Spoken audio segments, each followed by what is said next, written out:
నా పేరు doctor CL Venkatrao. నా సెల్ నంబరు, వాట్సాప్ నంబరు 9848055806. నా సెల్ నంబరు, వాట్సాప్ నంబరు 9848555806. నేను గతంలో 7 సంవత్సరాల పాటు మెడికల్ కౌన్సిల్ ఆఫ్ ఇండియా సభ్యుడిగా పనిచేసి వైద్య కళాశాలల స్థాపన, నిర్వహణ, ఎంబీబీఎస్ అడ్మిషన్ల గురించి పూర్తి అధ్యయనం చేసి ఈ రోజున ప్రతిరోజు రాత్రి 8 గంటల నుంచి జూమ్ మీటింగ్లో తల్లిదండ్రులకు, విద్యార్థులకు సలహాలు, సూచనలు ఇస్తూ ఉన్నాను. ఏ రాష్ట్రంలో చేరాలి, ఏ కేటగిరీలో చేరాలి, ఏ ర్యాంకు వరకు వచ్చే అవకాశాలు ఉన్నాయి, ఎంబీబీఎస్ఏ సర్వస్వం కాదు, ఎంబీబీఎస్ కాకపోతే ఏ కోర్సులు చదవాలనే వివిధ సలహాలు, సంప్రదింపులు జూమ్ మీటింగ్ ద్వారా మే 15 నుంచి ప్రారంభించి డిసెంబరు నెలాఖరు వరకు కూడా మీకు సలహాలు, ఆదివారం సెలవు రోజుల్లో కూడా అందుబాటులో ఉంటాను. దీంతోపాటు ఒక వాట్సాప్ గ్రూపులను కూడా ప్రారంభించి వాట్సాప్ గ్రూపులలో ఎప్పటికప్పుడు వివిధ నోటిఫికేషన్లను దాంట్లో పొందుపరుస్తూ ఉన్నాం సమాచారం అందించడానికి. మీరు ఎవరైతే ఈ జూమ్ మీటింగ్లో జాయిన్ అవ్వదలుచుకున్నారో zoom meeting link, WhatsApp group లింకులను ఈ వీడియోల డిస్క్రిప్షన్ బాక్స్లో చూడొచ్చు, లేదా నా వాట్సాప్ నంబర్కి లింకు పంపండి అని ఒక మెసేజ్ పెట్టండి. మీ నంబర్కి మెసేజ్ వాట్సాప్లో పెట్టండి, మీకు ఆ లింక్ పంపిస్తాను. ఆ విధంగా మీరు అప్లికేషన్ నింపే ప్రక్రియ నుంచి కాలేజీలో చేరటం, ఒకవేళ ఒక కాలేజీ నుంచి మరో కాలేజీలో మారటం, ఒక కోర్సు నుంచి మరో కోర్సులో మారటం, ఇవన్నీ కూడా మీకు కావలసిన సమాచారం ఎప్పటికప్పుడు ప్రతిరోజు అందిస్తాను. ఇవాళ తల్లిదండ్రులు చాలా ఆందోళన చెందుతూ ఉన్నారు, టెన్షన్లో ఉన్నారు పిల్లలు కూడా. 14 నుంచి ఆల్ ఇండియా కౌన్సిలింగ్ ప్రారంభమవుతుంది, 14 ఆగస్టు. 14, 15 కేవలం రిజిస్ట్రేషను, ఫీజు కట్టడమే.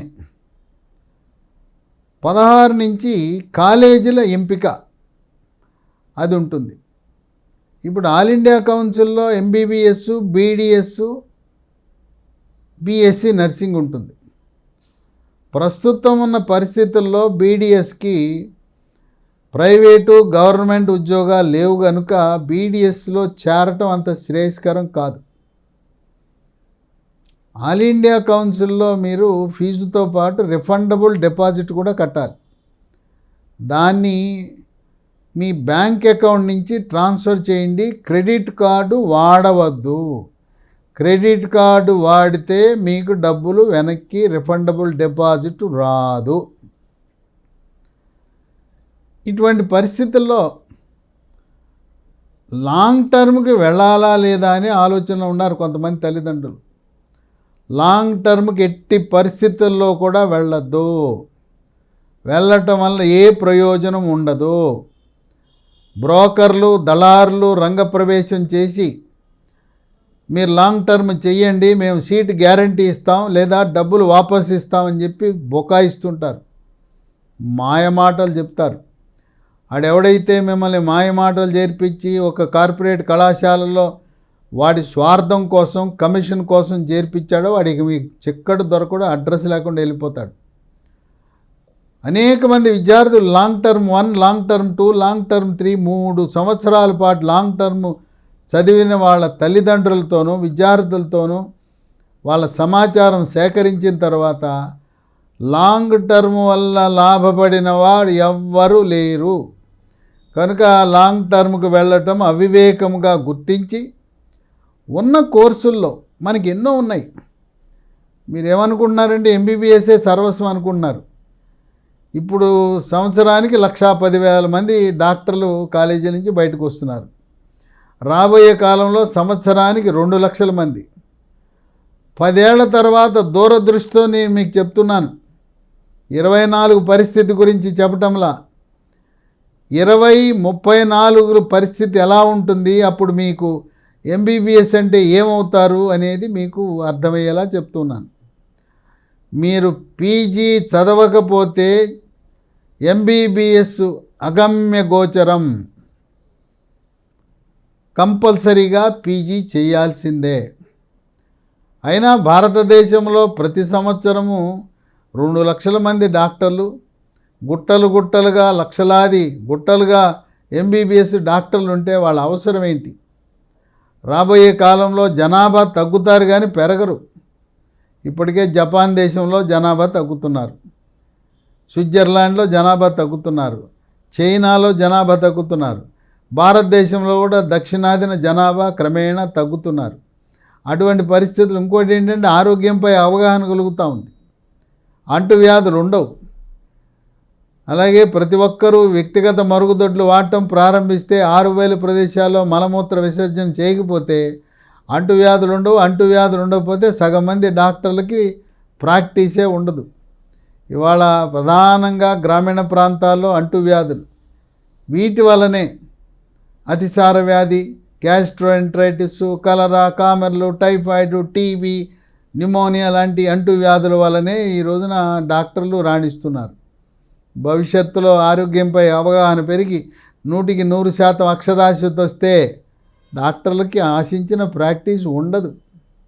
అలాగే అలవాట్లు, చెడు అలవాట్లు, ధూమపానం, మద్యపానం లాంటి అలవాట్ల గురించి అవగాహన కల్పిస్తే వాటి వల్ల వచ్చే జబ్బులు కూడా రాకుండా పోతాయి. కనుక ఎంబీబీఎస్ఏ సర్వస్వం అనుకోవద్దు. ఎంబీబీఎస్ విషయంలో 3.5 లక్షల వరకు మాత్రమే ఆంధ్రప్రదేశ్ రాష్ట్రంలో బి కేటగిరీ సీట్ వచ్చింది. తెలంగాణలో గత సంవత్సరం 5.9 లక్షల వారికి ఆఖరి ర్యాంక్ వచ్చింది. తెలుగు రాష్ట్రాల్లో 3.5 లక్షల ర్యాంకు దాటితే బి కేటగిరీ సీటు తెలుగు రాష్ట్రాల్లో రాదు. ప్రస్తుతం పునర్విభజన చట్టం ఏర్పడి రాష్ట్రాల విభజన జరిగి 10 ఏళ్ళు అయిపోయింది. ఆంధ్ర, తెలంగాణ నాన్ లోకల్లో మనకి లేదు. ఆంధ్ర వాళ్ళు తెలంగాణకి వెళ్ళడానికి లేదు, తెలంగాణ వాళ్ళు ఆంధ్రాకి రావడానికి వీలు పోయింది. జూన్ 2024 తర్వాత రామ్ అయింది. ఈ 3.5 లక్షల కంటే ఎక్కువ ర్యాంక్ వచ్చిన వారు పాండిచ్చేరిలో 6 ఆగస్టు వరకు అవకాశం ఉంది. దాంట్లో పెట్టుకోండి, సంవత్సరానికి 17 లక్షలు. దేశంలో ఎక్కడైనా బి కేటగిరీ అంటే 12 నుంచి 15 లక్షల వరకు ఉంటుంది. కొద్ది కాలేజీలు కర్ణాటక, కేరళలో 7-8కి వచ్చైనా ఇవి మనకు వచ్చే అవకాశం చాలా తక్కువ. మీరు 12 నుంచి 15 లక్షలకి రంగం సిద్ధం చేసుకోవాల్సి వస్తుంది. త్వరలో ఉత్తరప్రదేశ్, హర్యానా నోటిఫికేషన్లు కూడా వస్తాయి. ఉత్తరప్రదేశ్లో కూడా 32 కాలేజీలు ఉన్నాయి, ప్రైవేట్ కాలేజీలు. అక్కడ వచ్చే అవకాశాలు మెండుగా ఉంటాయి. ఉత్తరప్రదేశ్లో మనకి ఇక్కడ తెలుగు రాష్ట్రాల్లో బి కేటగిరీ రాని వాళ్ళు అక్కడికి వెళ్ళచ్చు. సి కేటగిరీ 12 లక్షలు వచ్చినా ఎన్ఆర్ఐ సీటు కనుక ఎన్ఆర్ఐ వస్తుంది. ఎన్ఆర్ఐ అంటే డాలర్లు కట్టాల్సిన అవసరం లేదు. ఎవరి దగ్గర ఒక లెటర్ తీసుకుని వస్తే చాలు, ఇండియన్ రూపీస్ కడితే సరిపోతుంది. ఎక్కడా కూడా కట్టవలసిన అవసరం లేదు. బ్యాంకు లోన్లు ఇస్తారు. ప్రధానమంత్రి మోదీ బ్యాంకు లోన్లకు 3% వడ్డీ ఈ సంవత్సరం నుంచి తగ్గించారు. Canara bank, State Bank of India ఇతోధికంగా ముందుకొచ్చి రుణాలు ఇస్తారు. అయితే పట్టణంలో మీ ఆస్తి వాళ్ళకి కొలాటరల్ సెక్యూరిటీగా పెట్టవలసి ఉంటుంది. కనుక మొదటి రౌండ్లో బి కేటగిరీ పెట్టుకోకపోతే రెండో రౌండ్కి సీట్లు ఉండవు. ఎందుకంటే మొదటి రౌండ్లో 9, 10, 12 లక్షలు వచ్చిన వాళ్ళు పెట్టేస్తారు, వాళ్ళకి సీట్లు వచ్చేస్తాయి. కొన్ని ప్రత్యేక కేటగిరీలు ఉన్నాయి. ఎన్సీసీ, క్యాప్, ఆర్మీ కోట, స్పోర్ట్స్ కోట, ఈఎస్ఐ కోట. ఈ 4 ఉన్నవాళ్ళు నమ్ముకుని కూర్చుంటారు. ఇంట్లో డబ్బులు ఉంటాయి, దాంట్లో వస్తుందేమో చూద్దాం అనుకుంటారు. అవి చూసే లోపల మీకు పుణ్యకాలం అయిపోతుంది, బి కేటగిరీ సీట్లు దొరకవు. కనుక వీటిలో ఉండేది 0.5%, 1%. NCC quota, CAP quota, sports quota, ESI వాళ్ళు మాత్రం ఆర్థిక పరిస్థితి బాగుంటే బి కేటగిరీ ఎక్కడో చోట కట్టేయండి, మొదటి రౌండ్లో కట్టండి. మొదటి రౌండ్లో బి కేటగిరీ ఎక్కడొస్తుందా అని మార్కులు తక్కువ వచ్చిన వాళ్ళు 9 లక్షల 10 లక్షల వాళ్ళు కాసు కూర్చుని ఉంటారు. వాళ్ళు కట్టేసి వాళ్ళు కాలేజీలో చేరితే ప్రతిభ గల విద్యార్థులు, ఎక్కువ మార్కులు వచ్చిన వాళ్ళు, ర్యాంకు 3, 3.5, 4 వచ్చిన వాళ్ళకి సీట్లు కూడా రావు. ఇక ఎంబీబీఎస్ రాకపోతే డెంటల్ వదిలేయండి, వద్దు, ఆయుర్వేదంలోకి వెళ్ళండి. బిఏఎంఎస్ బ్రహ్మాండంగా ఉంటుంది. దీనికి కూడా ఎండి చేయాలి. దీనికి ప్రభుత్వ కళాశాలలు ఉన్నాయి, ప్రైవేట్ కళాశాలలు ఉన్నాయి. తెలంగాణలో హైదరాబాదు, వరంగల్లో 2 గవర్నమెంట్ కాలేజీలు ఉన్నాయి, 126 సీట్లు ఉన్నాయి. ఆంధ్రప్రదేశ్ రాష్ట్రంలో విజయవాడలో గవర్నమెంట్ కాలేజీ, తిరుపతిలో government college, SV Ayurveda medical college, గుంటకల్లో 100 సీట్లతో ప్రైవేట్ కాలేజీలు ఉన్నాయి. ఈ ఆయుర్వేదము మెరిట్ మీదే వస్తాయి. కానీ మీకు ఆర్థిక పరిస్థితి బాగున్నా, బ్యాంకు రుణం లభించే అవకాశం ఉన్నా, చెన్నైలో ఉండే JSS Ayurveda medical college deemed university, కంచిపీఠం వారి ఆధ్వర్యంలో కాంచీపురంలో నిర్వహిస్తున్నారు. అది భారతదేశంలోనే నంబర్ 1 స్థానంలో ఉంటుంది. మళ్ళీ ఎండి చదవాలి కదా, చదువు సరిగా చెప్పని కళాశాలలో ఫ్రీ సీట్ చేరి మళ్ళీ ఎండి ఆయుర్వేద సీటు కొనుక్కోవాలంటే మళ్ళీ ఒక 30-40 లక్షలు అవుతుంది.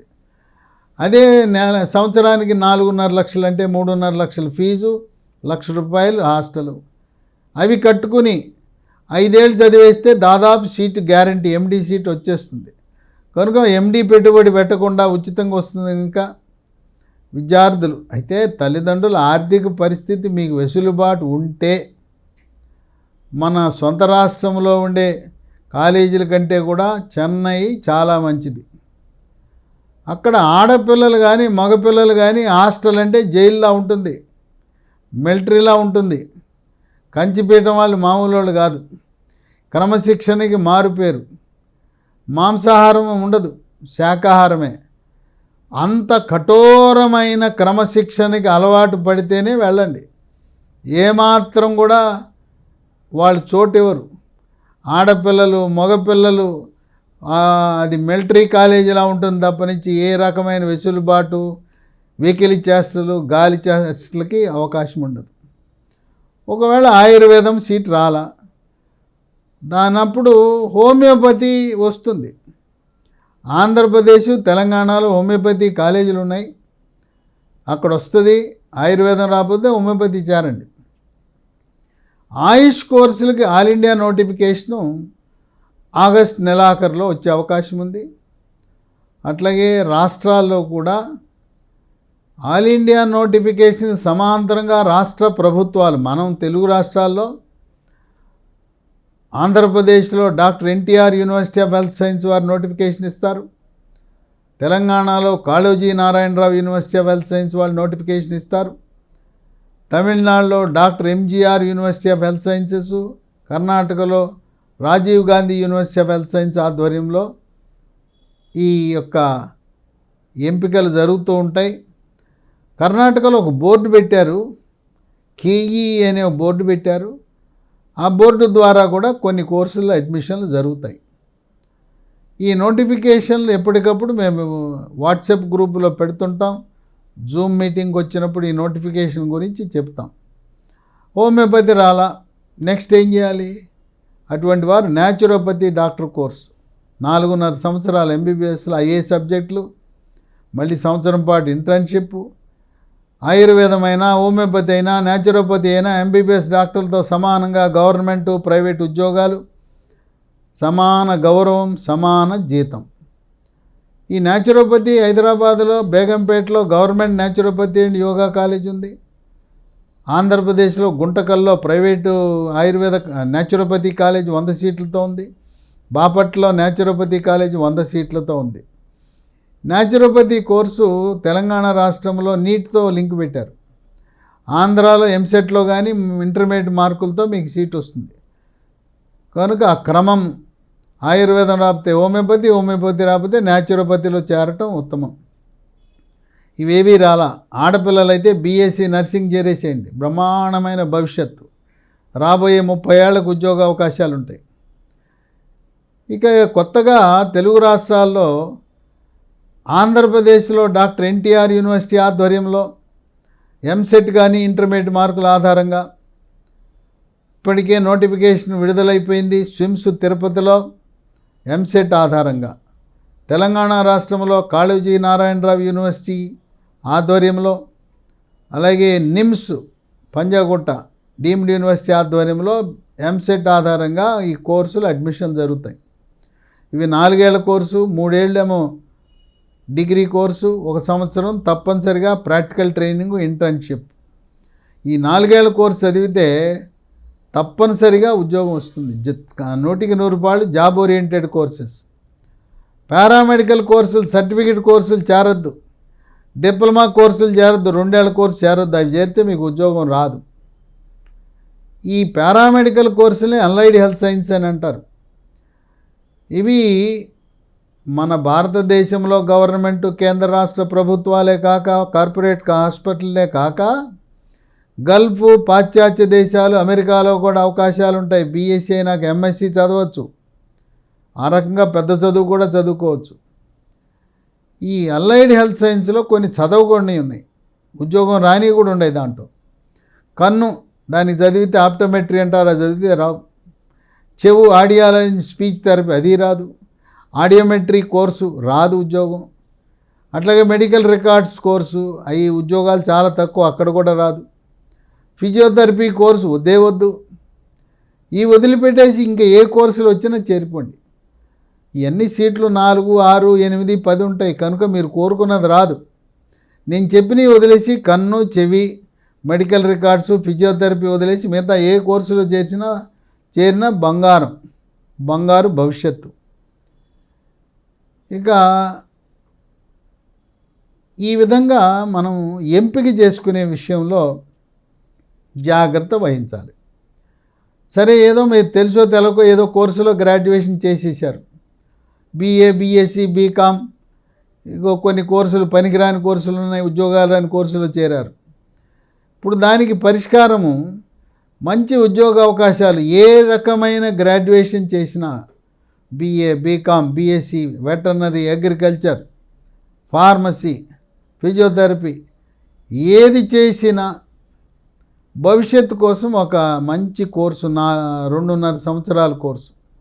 దాని పేరు MHM, master of hospital management. Apollo hospital Jubilee హిల్స్లో చేరితే మంచి అవకాశాలు ఉంటాయి. నిమ్స్ హైదరాబాద్లో కూడా ఈ కోర్సు నిర్వహిస్తారు. అయితే దానికి తెలంగాణ రాష్ట్రం వాళ్ళే అర్హులు.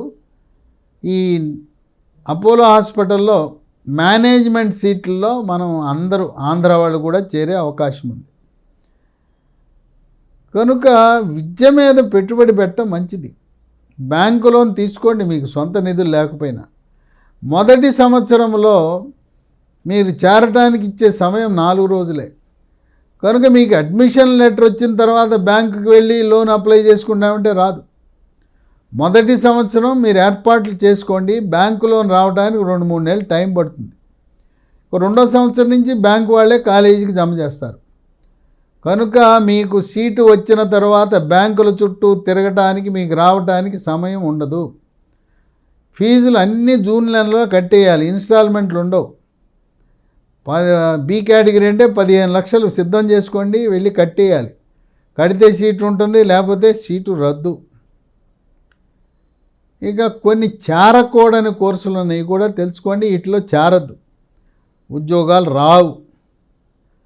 వెటర్నరీ వద్దు, అగ్రికల్చర్ వద్దు, హార్టికల్చర్ వద్దు, ఫిషరీస్ వద్దు, ఫిజియోథెరపీ వద్దు, బయోటెక్నాలజీ వద్దు, ఫుడ్ అండ్ న్యూట్రిషన్ వద్దు, ఫారెన్సిక్ సైన్స్ వద్దు, సైకాలజీ వద్దు, బయోమెడికల్ ఇంజనీరింగ్ వద్దు, ఫార్మసీ, బి ఫార్మసీ కానీ ఫార్మా డి కానీ రెండిటికి ఉద్యోగ అవకాశాలు లేవు.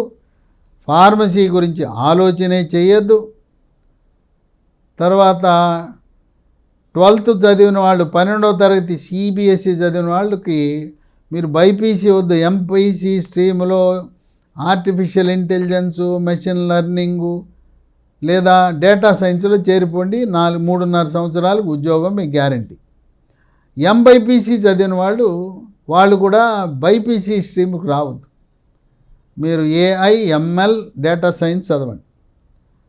అట్లాగే మేము తెలుసో తెలవకో బైపీసీకి వచ్చాం, ఏం చేయాలి, మేము ఎంపీసీకి వెళ్ళాలంటే మళ్ళీ మ్యాథ్స్ చదవాలి.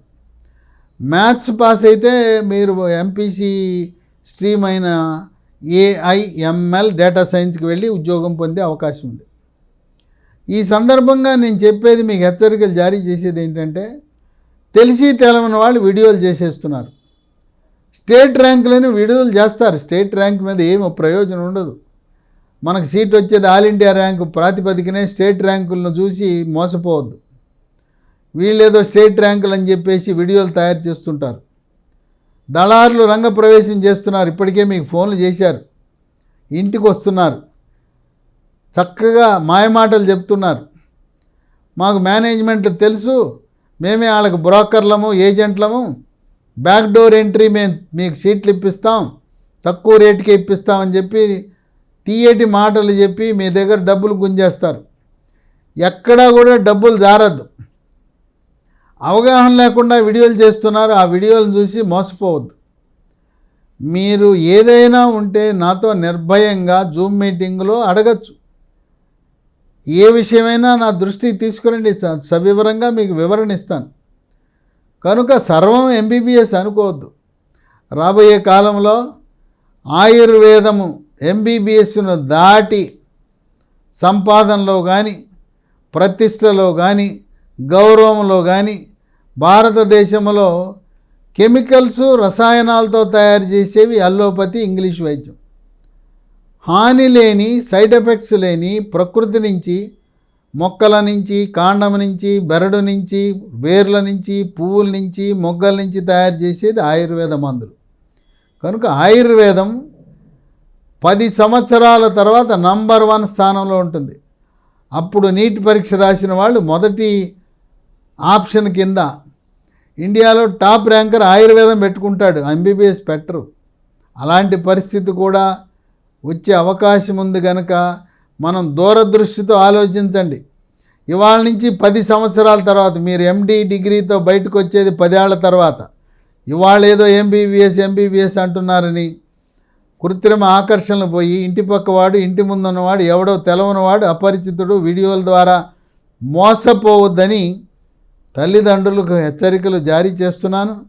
జాగ్రత్తగా ఉండండి. లాంగ్ టర్మ్ వద్దు. మానసికంగా వాళ్ళు కుంగిపోతారు. మరొక సూచన, మీరు నా జూమ్ మీటింగ్లో ఆప్షన్స్ పెట్టేటప్పుడు కూడా మీ నివాసం ఎక్కడున్నది అని చెప్పండి. మీరు నివాసము తల్లిదండ్రులు ఉన్న ఆ ప్రాంతంలోనే ఆ కాలేజీలో చేర్చండి.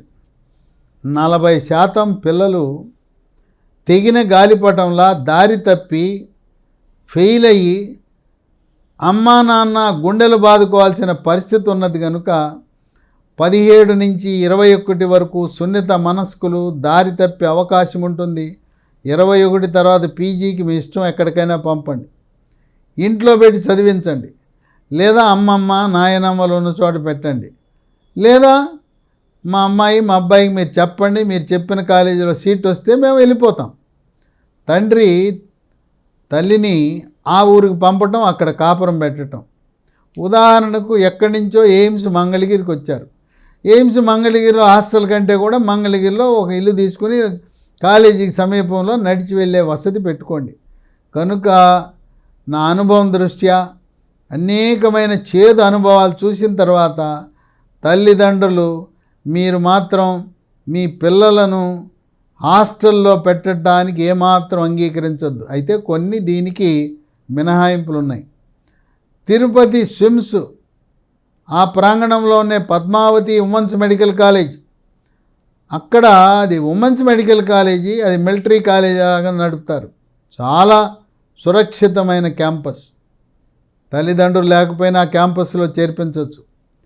అలాగే చెన్నై జేఎస్ఎస్ ఆయుర్వేద మెడికల్ కాలేజీలో కూడా చాలా కఠోరమైన క్రమశిక్షణ. అక్కడ కూడా తల్లిదండ్రులు అవసరం లేదు, హాస్టల్లో చేర్పించవచ్చు. ఈ 1-2 మినహాయింపులు తప్పనిచ్చి గవర్నమెంట్ మెడికల్ కాలేజ్ హాస్టల్లో పెట్టినా, ప్రైవేట్ మెడికల్ కాలేజ్ హాస్టల్లో పెట్టినా 40% మంది పిల్లలు గాడి తప్పి తల్లిదండ్రులు గుండెలు బాదుకునే పరిస్థితి. సర్వం పిల్లల్ని నమ్ముకుని ప్రయోజకులు అవుతారనో తినకో అప్పు చేసి అనేక కష్టాలు అనుభవించి పిల్లలకి వాళ్ళని హాస్టల్లో పెడితే వాళ్ళు చేసే చేష్టలు చూస్తే మీరు షాకుకు గురవుతారు. హార్ట్ అటాక్ వస్తుంది మన పిల్లలు చేసే పనులు చూస్తే. మరీ ముఖ్యంగా హైదరాబాదు, విశాఖపట్నం, తిరుపతి, గుంటూరు, అమరావతి, విజయవాడ, రాజమండ్రి, కాకినాడ లాంటి పట్టణాల్లో అక్కడుండే పరిస్థితుల ప్రభావం వల్ల యువకులు ప్రలోభాలకు గురై మద్యానికి బానిసలవటమే కాకుండా మాదక ద్రవ్యాలకు కూడా బానిసలై గత 5 సంవత్సరాల కాలంలో 2019 నుంచి 2024 వరకు చంద్రబాబు నాయుడు రాష్ట్రంలో లేడు.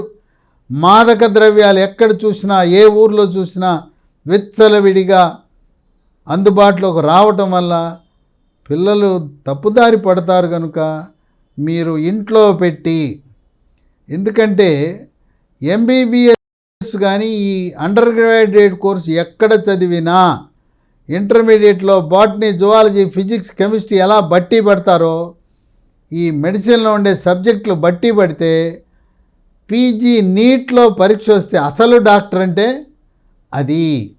కనుక ఇవాళ ఆ కాలేజ్ మంచిది, ఈ కాలేజ్ మంచిది, ఇది గవర్నమెంట్ కాలేజీ, ఇది ప్రైవేట్ కాలేజీ కాదు. మీ ఊర్లో ఏది ఉంటే అది చేర్పించండి. మీ ఊళ్ళో ప్రైవేట్ కాలేజీ ఉంది, ప్రైవేట్ కాలేజీలో ఇంటించి పంపించండి. లేదా మీరు త్యాగం చేసి తల్లిదండ్రులు ఏ కాలేజీలో సీట్ వస్తే ఆ కాలేజీకి సమీపంలో ఒక ఇల్లు అద్దెకి తీసుకోండి, అక్కడ ఉండండి, పిల్లల్ని చదివించండి. ఇంకా ఏమైనా అనుమానాలు ఉంటే జూమ్ మీటింగ్లో కలుద్దాం.